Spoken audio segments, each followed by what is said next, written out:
Hello, everyone. My name is Angela Bruce. I'm a student at the University of Minnesota and one of your NPHC hosts.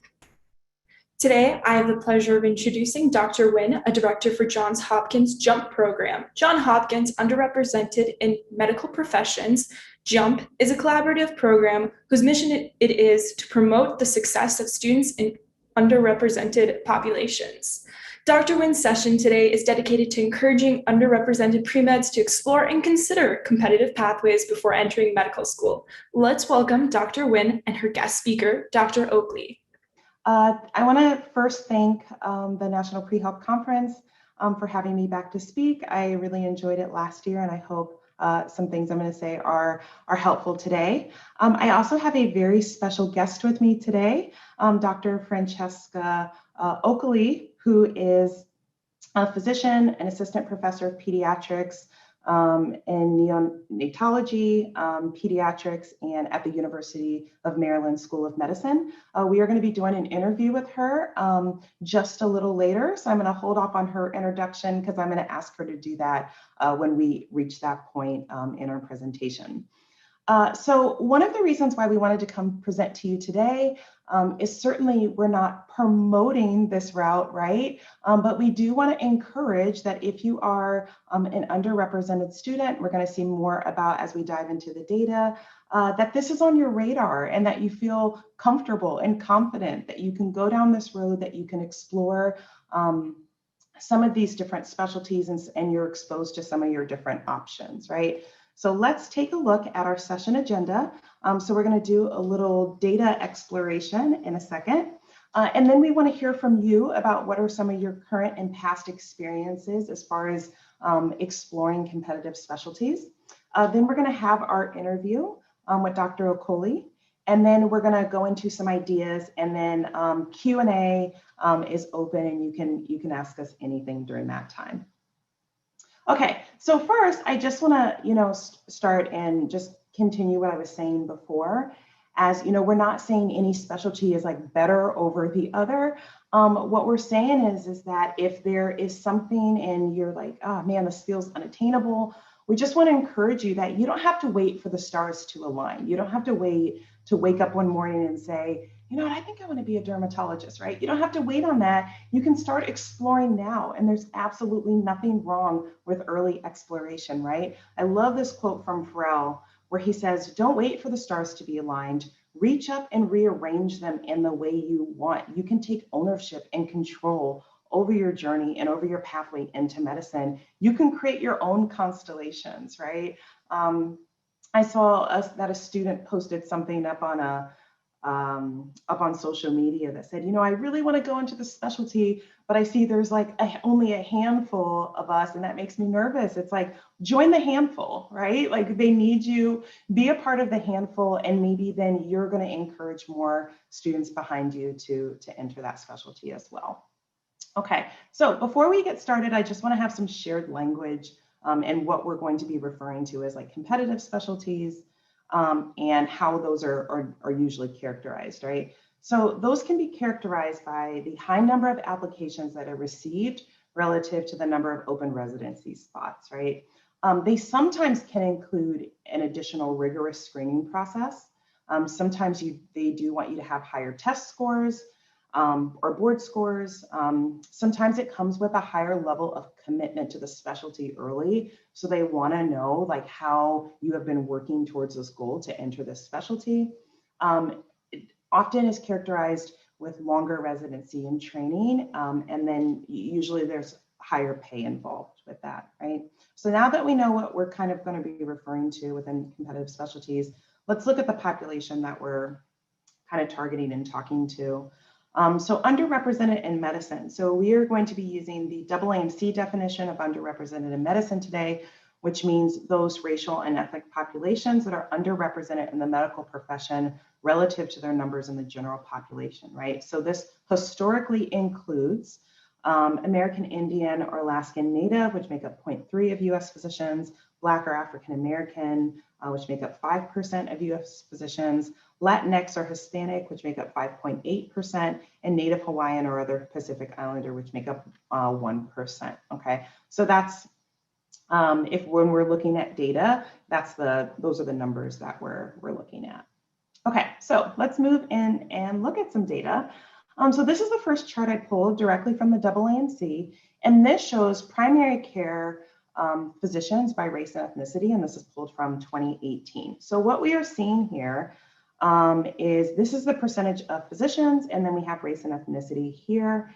And at a glance, what we're seeing is URM physicians in comparison to non-URM physicians tend to dominate primary care specialties a bit more. So we see Black and African American, Hispanic, American Indian or Alaskan Native, and then Native Hawaiian or other Pacific Islander, right?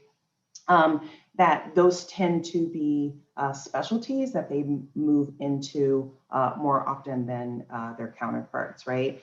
And let's take a look, let's do a deeper dive into some of these specialties. So there are a lot more primary care specialties than just this. In the interest of time in this presentation, I just picked out 7 just so we can take a look at. So this chart is showing specialties by length and training and pay from 2020 and pulled it from a couple different sources. So if we look here at some of these primary care specialties, what we're seeing is shorter residency lengths, right? And there's a huge benefit to being in residency shorter, right? You get into residency, which means you get out a little quicker, and you're able to start making money sooner, right? So you get a paycheck sooner. If we look here, also another benefit is you can start, in your own practice a little sooner and working directly with patients without, oversight a lot quicker. And then we look over here in this last column and we see salary estimates. Now, I want to preface salary estimates. You could Google salary 5 times and come up with something different every single time. A lot of this is also dependent on where you live, where you're practicing. Are you in private practice? Are you in, in academic medicine? Like it varies. We're just getting an idea. So we have kind of shared language surrounding this. So what we see is, relative to the general US population, right? This is certainly a lot more money than someone would make. But when we compare it to surgical, right, specialties or subsurgical specialties, it is a bit lower, right? And so that's what we're looking at here. So let's take a look at that. So these are non-primary care physicians. So this was also pulled from 2018. And when we look at these numbers, what we're seeing here are the numbers then flip, right? Like if we look at underrepresented in medicine, here's Black or African American, so that went down a bit lower. Hispanic, yeah, relative to non-URM physicians, lower. American Indian or Alaskan Native, lower, and then Native Hawaiian or other Pacific Islander, right? So these are all kind of grouped together, but we're going to dive a little deeper into the next slide. So let's take a look at some shared language surrounding what we're talking about in terms of surgical subspecialties or like a little bit more competitive specialties. So this is also by length of training and pay. So what we saw on the last slide, right, was like 3 years, 4 years. These are longer, right? We're seeing 6 years, 5 years, 5 to 6 years, 4 limbs and a prelim. So definitely longer. So that means you're not getting paid what you would be getting paid on the right-hand side of the screen. You are still, like, while you're in training, you have oversight, right? Your training is definitely more specialized, right? And that's what you're doing. And that usually comes with a higher salary. So as opposed to the figures that we saw on the last screen, these salaries are definitely higher, right? But it comes with the territory as far as your training goes. Okay. So just some shared language. Ones we picked out here, dermatology, neurological surgery, ophthalmology, orthopedic surgery, otolaryngology, plastic surgery, and then radiation oncology are some of the ones that we picked out here. I probably should go back and just say, yes, if we look at these ones, these are generally categorized under primary care. So family medicine, internal medicine, geriatrics, OBGYN, PEDS, PMR, psych. Okay, so now I want to take a look at, so now we're going to go even deeper, right? We want to take a look at who is dominating these particular spaces for competitive, like surgical non-primary care specialties, and then also how that looks for, and how it also looks for primary care. So let's start with primary care, right? If we look at primary care specialties based on race and ethnicity, and this is pulled from 2018. Oh, sorry, I should have changed that, 2019, excuse me. And if we look here, we see that none of the numbers are particularly great, right? So I want to preface that. However, we've got some double digits on this page, right? So we see like family medicine, we're like almost at 13%, geriatric medicine, 15%, 12%. So the number, like, although not fantastic, we do have some double digits here. Now, still not great if we look in comparison to non-URM physicians, right? And then other or unknown, that's either the person wasn't comfortable reporting, or they might have fallen into several different categories, right? So I just pulled it out for the definition that we're using today. Yeah, so we can just kind of see here, the numbers are a little higher. When I flip to the next slide, we see the numbers get lower, right? We don't have any double-digit numbers here. We're looking, we've got derm, like 8%, neurological surgery, 9%, otolaryngology, which is ear, nose, and throat, like 6%, rad-onc, 7%. So, and if we look at our non-URM, at the non-URM counterparts, there is a drastic difference, right? And so really all of these specialties need more underrepresented individuals going into them, but there is definitely a particular need to take a look at how are students being encouraged or maybe discouraged from entering into some of these spaces, and what can we kind of come up with today to give you some ideas about how you might go about exploring this so that it is on your radar when you get to medical school during your first couple of years of medical school, and you feel comfortable saying like, you know what, I want to explore derm. Like, I know that, you know, maybe there's not a lot of people in the specialty that might look like me, but I've always kind of been interested in skin and healthcare. Maybe you've dealt with skin issues in the past. Keep it on your radar. You are absolutely needed within these spaces. Okay, so let's talk about some of your own experiences, and this is where we want to hear from you. So using Pear Deck, so if you're just joining, you can still go to joinpd.com and put in the code that you see on the upper right-hand corner of your screen. And Dr. Okolie and I were curious, as a URM student, are you more aware or knowledgeable of primary care specialties or surgical subspecialties, both or neither? So I see some responses coming in, so we're going to take a look at this. Get a few more. All right, we'll kind of watch this as we come. So a few students, primary care. I am knowledgeable about my options for both, so that's a really good sign that you're considering things. But we have just as many students who said that said I am not knowledgeable about either option, right? So also, okay, great. Let's move on to our next question. Okay, now this is a question where you're going to have to type. So what do you think are some of the reasons for lower numbers of underrepresented in medicine physicians entering competitive specialties?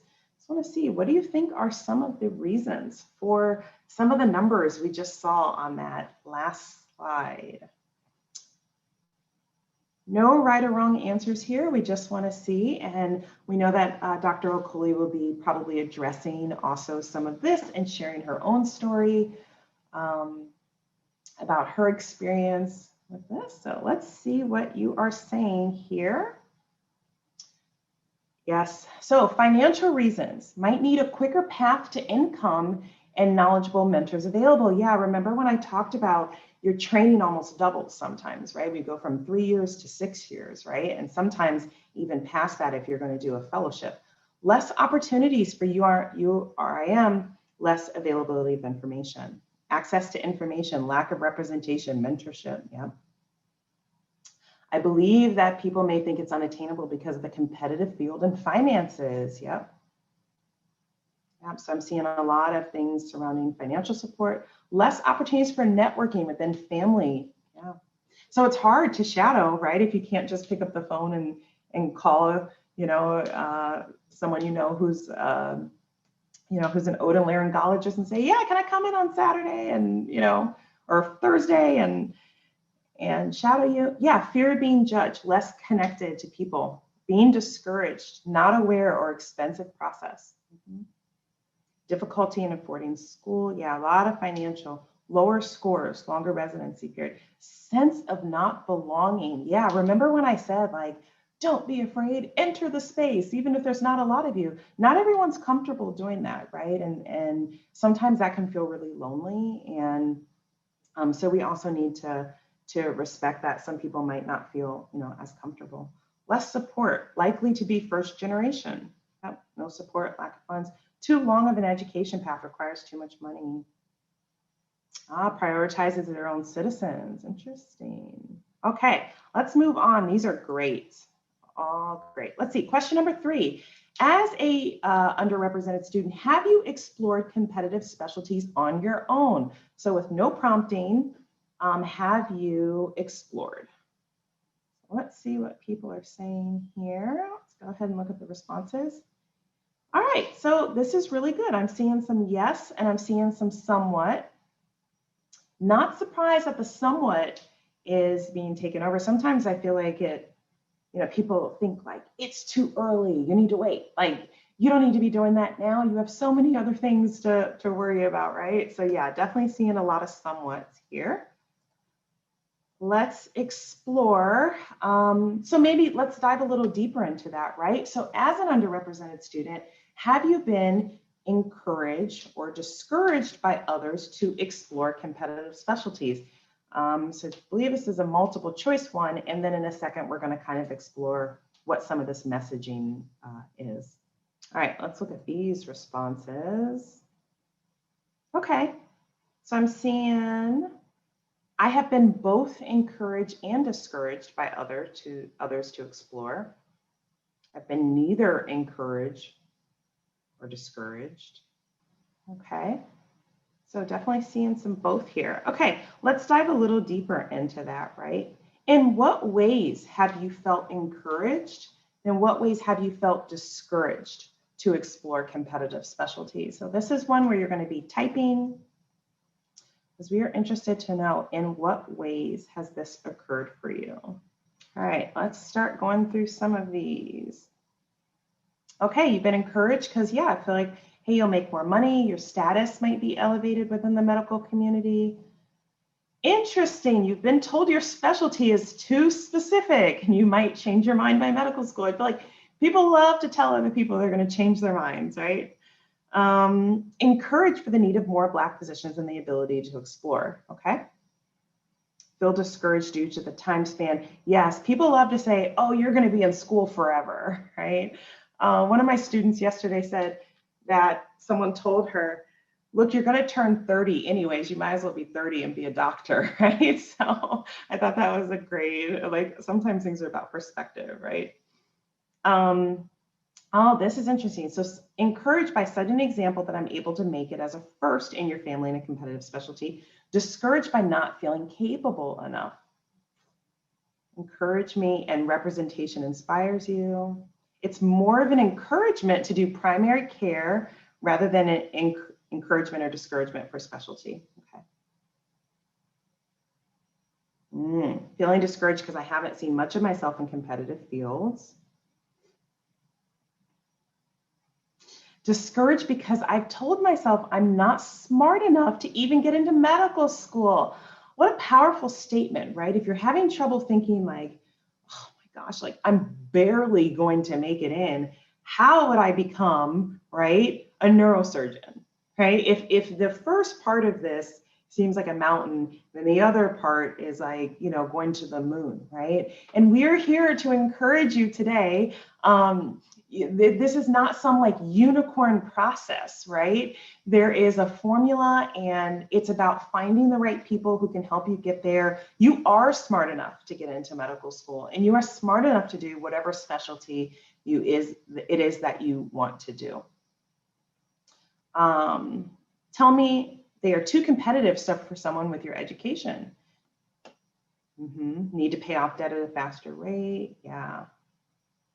Discouraged by friends who say, I will waste my 20s in terms of fun and social exploration. You're not missing anything.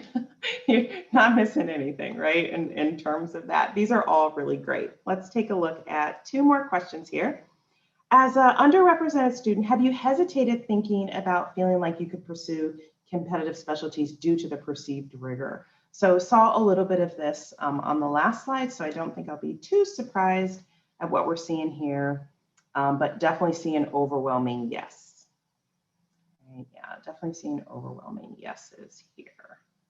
All right, what do you think are some of the benefits of early competitive specialty exploration?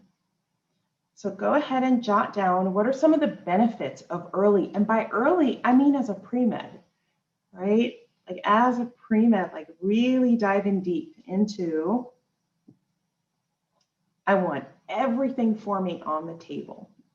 Like what are some of the benefits of that? Let's hit show responses here. More shadowing, finding experience in those specialties, absolutely. More time to do research, yep. The ability to find your academic path catered, yep, and you kind of cater it to your journey.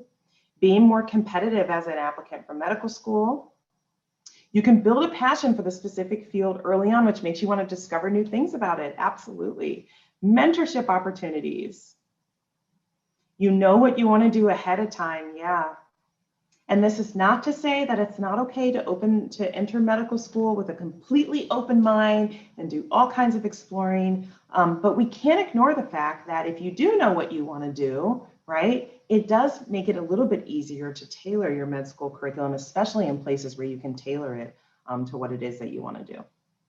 That's kind of some of the hidden curriculum, right, that we see within med school. Be exposed to different opportunities, more knowledge within the field, mentorship, financial and emotional preparation. Yeah, so to everyone's point about needing, you know, it's the long game with some of these other specialties, and you might need a lot more money. So you might be able to definitely financially prepare, emotionally prepare your family, prepare like future spouse, like all that stuff, right?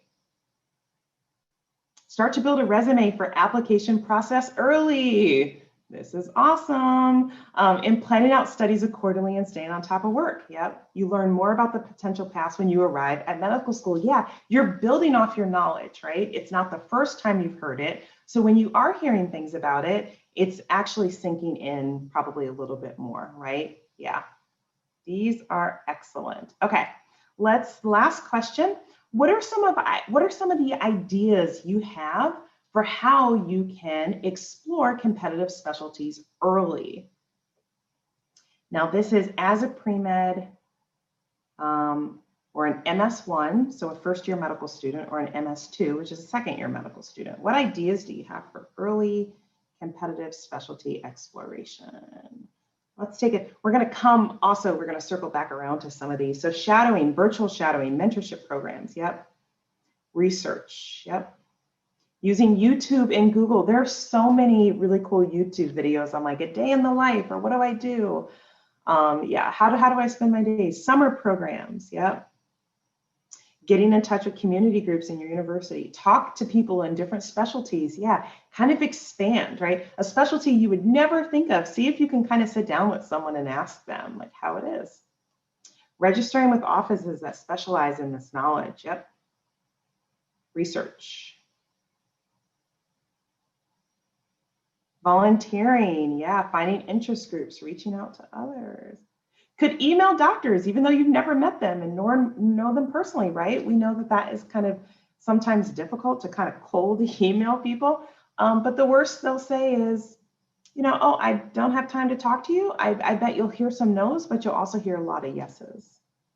Ask professors and upperclassmen about opportunities. Yep, shadowing. Yes, all great Yeah, all great ideas, and we're going to have some more ideas later.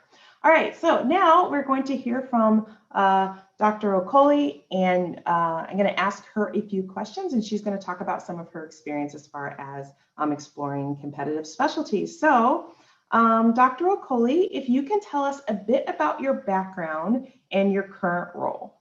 Okay.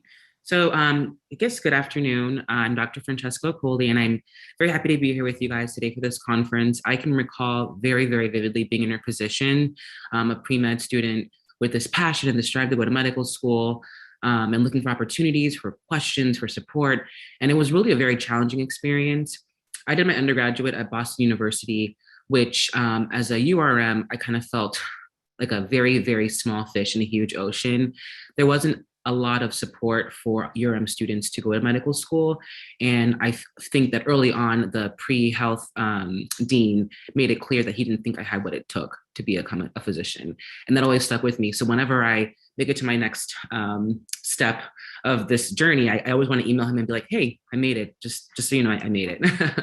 But I went to undergraduate at Boston University, and then I went on to do my public health degree at Columbia University, Mailman School of Public Health. And then I went on to medical school at Nova Southeastern University, College of Osteopathic Medicine. And then I went on to University of Pittsburgh Medical Center for residency in pediatrics. And then the final step on this very, very long journey was I did a fellowship in neonatal perinatal medicine at Columbia University Medical Center in New York City. And for those of you who are unaware, neonatology or neonatal perinatal medicine is a subspecialty of pediatrics that involves the care of sick newborn infants. So we take care of preterm infants, babies who have heart disease, genetic syndromes, dermatologic issues, neurologic issues. It really is an ICU or an intensive care unit for infants. And so it's fantastic work. It can be really sad, but it's really wonderful. And it's interesting, this particular panel in our discussion about discouragement from going into the competitive specialties, I actually spent my entire childhood, adolescence, and early adulthood thinking that I was going to be a pediatric surgeon. If you look at my journals from all those time periods in my life, it's pediatric surgery, pediatric surgery. When Grey's Anatomy came out, I was like, yes, this is it. This is what I'm going to do. And it was really interesting how things kind of changed for me as I moved along my training path, and I can get more into that, but I think this is a fantastic panel to have this discussion because it's such a prevalent problem for students of color when it comes to picking, our career path. Thank you so much. Second question is, when did you know that you were interested in your specialty? Yeah, so as I said, I did have this notion that I was going to be a ped surgeon. And I did a lot of the things that you guys did in terms of researching the background. But I think that there were things that I left out that were really important that helped me realize that it wasn't actually what was going to be best for me. I figured out the timing was going to take, a lot. And for ped surgery, it's 7 years. Most of the surgical specialties that require general surgery are 7 years because you do anywhere from 5 to 7 years of a general surgery program plus 2 years of fellowship. And all of those programs require research. So I was looking at anywhere from 7 to 9 years of doing, of training. And my initial plan was to go right from undergrad to medical school, but there were some bumps along the way. And so I did pursue my MPH in between that time period. And I thought to myself, well, I don't want to add all this time to my life. A lot of things that many of you feel, but I will say that time is valuable and it's important, but what's also important is doing what you're passionate about. I'm lucky that I found something that I love to do, but I do have friends that gave up on what they initially planned on doing and regretted it, very quickly because of the time factor. So, when we're trying to balance out our priorities, time is important, but being passionate, being happy, being fulfilled is to me even more important. And if you're adding on an extra 1 to 3 years, life can still happen. You can still get married, you can still have kids. There are plenty of people in training who got married, who had children, who had 2, 3, 4 children, who went on vacation. It's tough, but I think when you choose this career, you know that you're going to have to make a lot of sacrifices and learn how to be very diligent and meaningful with your time. So if you want something to happen, you can make it happen. So moving into me being a neonatologist, when I decided to pursue pediatrics, which is considered, of course, one of the primary care specialties, I was really pushed towards this avenue of doing primary care, underserved medicine, advocacy, which are things I'm really passionate about. But interestingly enough, when I got to residency, and I was actually in a track for residents who were going to pursue primary care advocacy and leadership, it was called PALS, and it took 2 residents a year. And so we did extra time in the outpatient clinic. And I did enjoy my patients. I enjoyed the pathology. I enjoyed taking care of like social concerns, behavioral concerns. But what I really fell in love with was being in the NICU. It were long days, but I would get up before my alarm. I was excited to be in the unit. I loved taking care of the patients. I love the pathology. I mean, beyond helping people when we choose this career, beyond knowing that we can make meaningful impact in people's lives, medicine's really cool. And I feel like that was a rotation that every day I'm like, man, that was really, really cool. When you think about just the pathophysiology of so many interesting diseases and the fact that we are taking infants who were born sometimes 2.5, 3 months early, and they are living, and we're supporting the respiratory function, we're supporting their, their gastrointestinal function, we're supporting their neurologic function, doing things that should have been happening in the womb, outside of the womb. I thought it was just fascinating. And I was actually really nervous because I felt that if I didn't continue the primary care path, I'd be forsaking the commitment that I made to my community, that I'd be forsaking my program. And when they recruited me to do this particular path, I was really torn about it. But I luckily had some great mentors who said, Francesca, do what you love. And you can still find ways to address those concerns that deal with public health, that deal with advocacy within this field. And actually that happened for me. My research is actually in racial disparities in preterm birth and neonatal outcomes, because we know that preterm birth disproportionately impacts infants of color, women of color, by more than 2.5 times that of white women. And so within this field, there's so much work to do when it comes to disparities, when it comes to issues of health equity. And when I made that decision, I did apply to fellowship at the end of my second year of residency, as we typically do when you're applying for a subspecialty in any of the primary care tracks like internal medicine or pediatrics. And I matched at Columbia, which is a really competitive program. I was really excited about it, and I loved my 3 years of training. And now I'm here in Maryland working in the NICU, and it's been great. And I think that, again, the things that are helpful are kind of knowing who you are and what you want. When I didn't tell you, one of the reasons that I kind of steered away from ped surgery was that my first year of med school, we had a female ped surgeon come and speak to our M1 class about what it was like being a ped surgeon. And I thought that she was so cool. I'm like, this is wonderful. This is fantastic. And then I spoke to her one-on-one, and I asked her about her family life, because she had 3 children. She was married. I'm like, I want to be a mom. I'm going to have kids. This is awesome. You're a ped surgeon. She goes, well, I don't see my children that much. And, for me, my job comes first. I think that's how it has to be. And I was like, don't know if I want that for myself. And I think just from that one conversation with one person, with one personality, I told myself, I don't have what it takes to be a ped surgeon, because to me, family is too important. To me, having a balance is too important. If I can't have that, it's not possible. And, we have a lot of kind of dogmas that we, put out there about what it takes to be a surgeon. We have to be, gruff, you have to be this. But the reality is that there are multiple personalities that exist within those specialties. I think that there is a work ethic that's necessary. You have to be very disciplined. You have to be very studious. You have to be very hardworking. But I have one of my best friends is a neurosurgeon, and he is goofy. He is funny. He is kind. He is patient. He would sleep a lot during our study sessions in med school. So, the personalities are very variable. And, I think it's helpful to think about what kind of attitude it takes to get through those hard specialties. But I think what's even more important is knowing that you don't have to fit into one box to be in that field, which I think we do.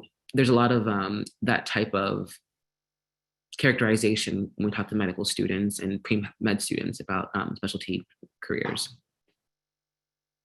Yeah, thank you so much. So from your experience, were you encouraged to explore competitive specialties like as a pre-med or like really early into your medical school career? I honestly do not think that I was. And that to me was a pretty big disappointment. I think that at my school, we did not have a very good system for providing mentorship for medical students. We, I think, had good education in terms of the nitty-gritty histology, pathophysiology, anatomy, and whatnot, but we didn't have any type of programming that paired us with other attendings, with other faculty members to help us kind of shape, you know, what our destinies were going to be. And in all honesty, I feel like the surgical, I was part of the surgery club my first 2 years. And again, because I was still exploring that. And, you know, there were no surgical female faculty, there were no surgical faculty of color in that, that were mentoring the students. And so you kind of had an image in your mind of who would be an acceptable applicant for residency. And it always happened to be, quite frankly, white males, with the exception of maybe one or two males of color in my school. And I think subconsciously that kind of made me feel like I wouldn't have fit in, I wouldn't be good enough. And I think that's what comes into play is like when you don't see someone like you often wonder, will I fit in?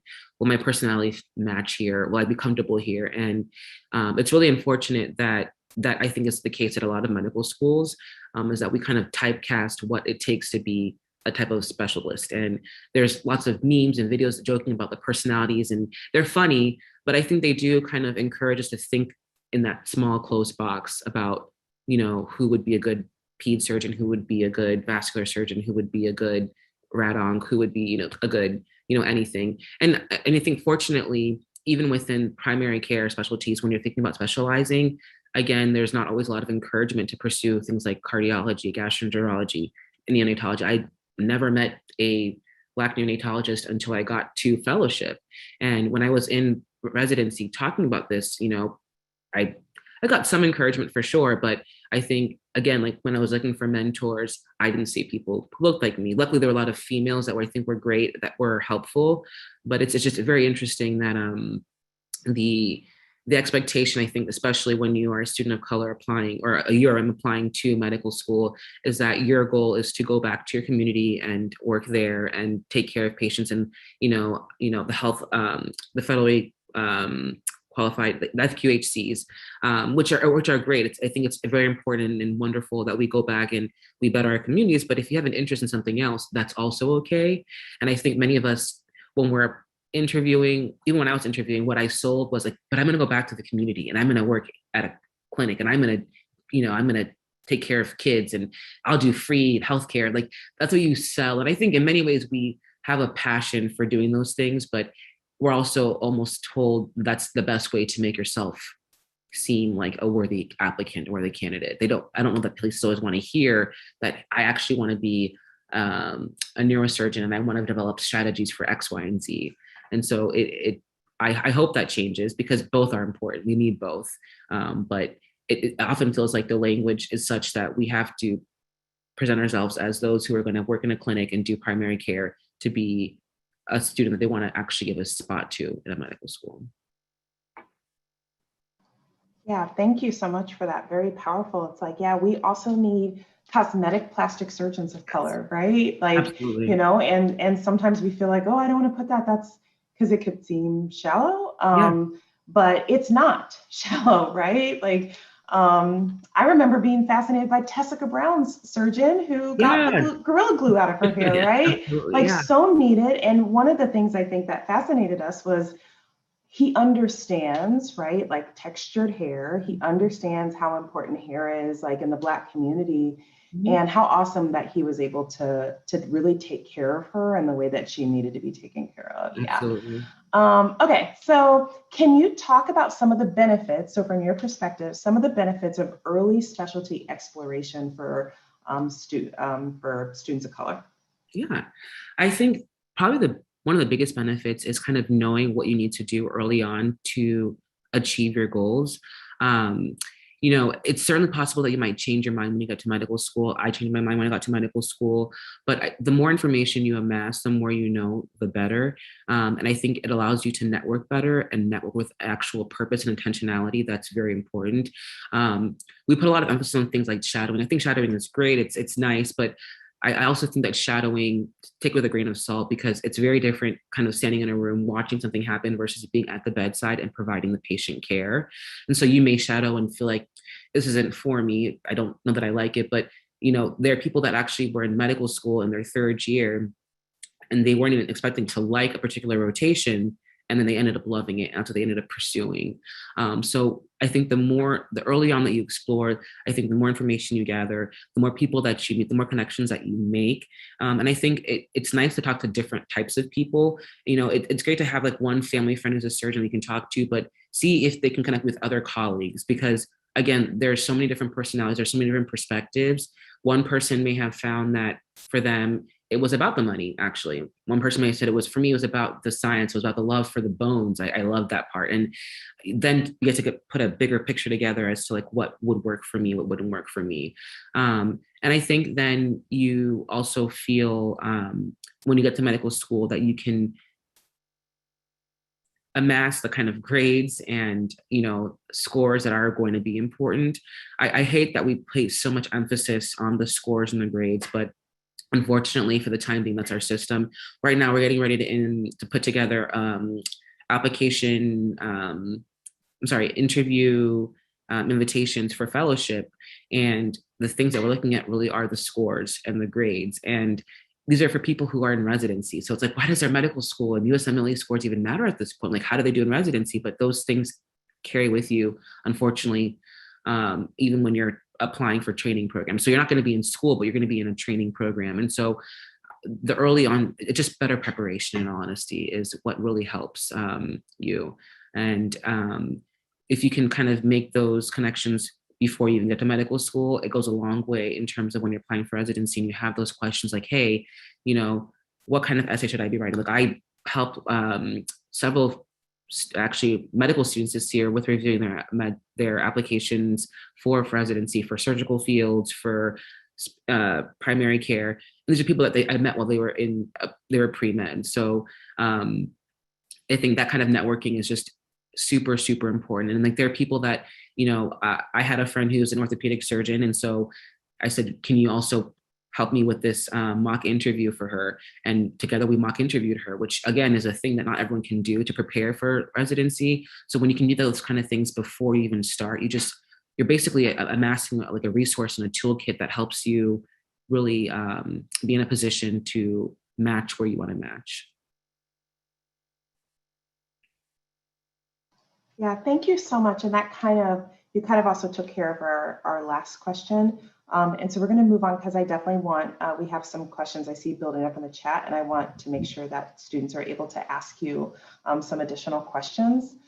So here's just a few. You guys came up with some really great ideas, but here's just a few ideas for early competitive medical specialty exploration, especially for pre-med. So you guys definitely came up with, like, I know Dr. Ryan Gray has a great like e-shadowing program, YouTube, social media, going to workshops, shadowing clinicals, seek out mentors, right? We cannot stress that enough. You can conduct informational interviews, and then, definitely attend workshops and events that your institution is putting on. Here's some ideas for early exploration as a first-year medical student or a second-year medical student. Well, the first one is, as a pre-med, right? As a pre-med, when you're at second look, you should be asking your medical school, how do they expose students early to competitive specialties? So like, if you're a first-gen student, how can I explore otolaryngology or orthopedic surgeons or ophthalmology?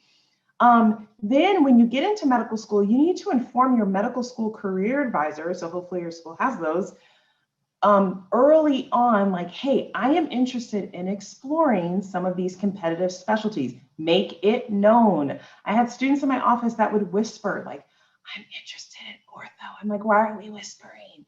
Just say it, okay? I'm gonna help you find an ortho mentor. Say it loud, proud, tell people early that this is what you want to do, and advocate for yourself along the way. Mentors, mentors, mentors. Connect with programs as soon as you decide, so you can start showing early commitment, okay? Last words of advice before we go to Q&A. Do not count yourself out. You got this. Do not decide based on test or board scores, like Dr. Okolie said, and do not be discouraged by the low numbers that sometimes you're seeing within those medical specialties. They want you, right? They want you to apply. They want it on your radar. A lot of them are looking to increase their numbers in these areas. But it's kind of like the lottery, right? You gotta play in order to win, right? And so throw your name in the hat. Don't count yourself out. You got this. That's what we have for you. And I will go ahead and stop sharing and we'll see what questions you guys have. Thank you. Thank you. That was a wonderful presentation. Why don't gallery? There you go. All right, let's start with some of these questions. Ooh, there's a lot more coming in as we talk, so that's super exciting. Okay, I know this might be a very common question. This keeps moving. However, I would like to know if virtual shadowing is acceptable for medical school applications. As far as I'm concerned, from our experience from the medical students that we've interviewed, it is. Especially as we've now entered this era of the COVID pandemic, it's become one of the more, unfortunately, like mainstream ways of students getting exposure to some of the medical specialties because of minimizing increased like traffic into the hospitals. So yes, it is something that I've seen on applications now that we are interviewing medical student applicants for spots here if they've e-shadowed. What about you, Dr. Wynn? Yeah, I'll echo that and say, when in doubt, you can email the admissions office and also ask them, right? I know we were talking with like Rush Medical College a couple weeks ago, and they were still wanting to see just a little tiny bit that you've smelled medicine, right? Like you've smelled some stuff, you've been around some patients. So when in doubt, it's always the safest route just to email them. I promise you they'll tell you like, hey, yes, it's completely fine, or we do want to see something either before the pandemic started or that you've been able to do a little something with the pandemic. Perfect. Do you feel pressured going into a specific specialty being an underrepresented minority that would specifically help minority health more? And that's a great question. I think that question came in as I was answering it. So I saw it pop up, but I think, yes, there was a lot of pressure to pursue a primary care pathway. And there's a lot of guilt at times when you don't necessarily go into that pathway. And I think that the way that to compensate or to reconcile those two things is that within every field, there are going to be disparities that need to be addressed. And so if you really have a passion for making sure that you're impacting your community, but you don't necessarily want to be a family medicine doctor, you don't want to necessarily do general internal medicine or general pediatrics, then to kind of balance those two by trying to do research or in your own personal work ethic or the way in which that you function in your hospital to address issues that are based in health inequity. But I definitely think that there's extra pressure. And I think, I understand where it comes from. I think we know that data tells us that when you have folks that look like you working for you within your hospitals, the outcomes are better. And so I think as we're trying to revitalize this very broken healthcare system, it's a strategy that is important to use. But I think we also need to make sure that students are pursuing their passions and their dreams and not just being forced into something that to be part of a machine, to fix a problem that they had nothing to do with to begin with. So. All right. Next question. Can you speak to pursuing specialties as a DO student? Would you say it's more challenging than if you came from an MD background? That's a great question. And I actually got a lot of warning that it was going to be challenging for me when I went on to do osteopathic medical school. And I guess I'll give my age. I went to medical school in 2010. And I think we've come a long way in the last decade in terms of competitiveness when it comes to doing allopathic versus osteopathic residencies. I actually only applied to allopathic residencies and I applied only to top 10 children's hospitals. I matched at my number one choice. I think if you're going to, things have changed now. They've been doing a lot of work to make a single system for residencies. I actually haven't checked back to see where we are with that. But when I was leaving medical school, that was the big platform from our organizing body and the AAMC. I think ultimately the same thing applies, being good about mentoring, getting good mentors, having, unfortunately, good board scores. Again, don't let that discourage you. If the board scores don't match or don't seem to be close to the average of what you're seeing for that specialty, that means you're gonna have to work harder in other areas, network a little bit better, and find people to kind of advocate for you. But I ultimately found that like because I had a good resume, I did a lot of great community service. I did public health school prior. I think I'm a hard worker. I had good grades.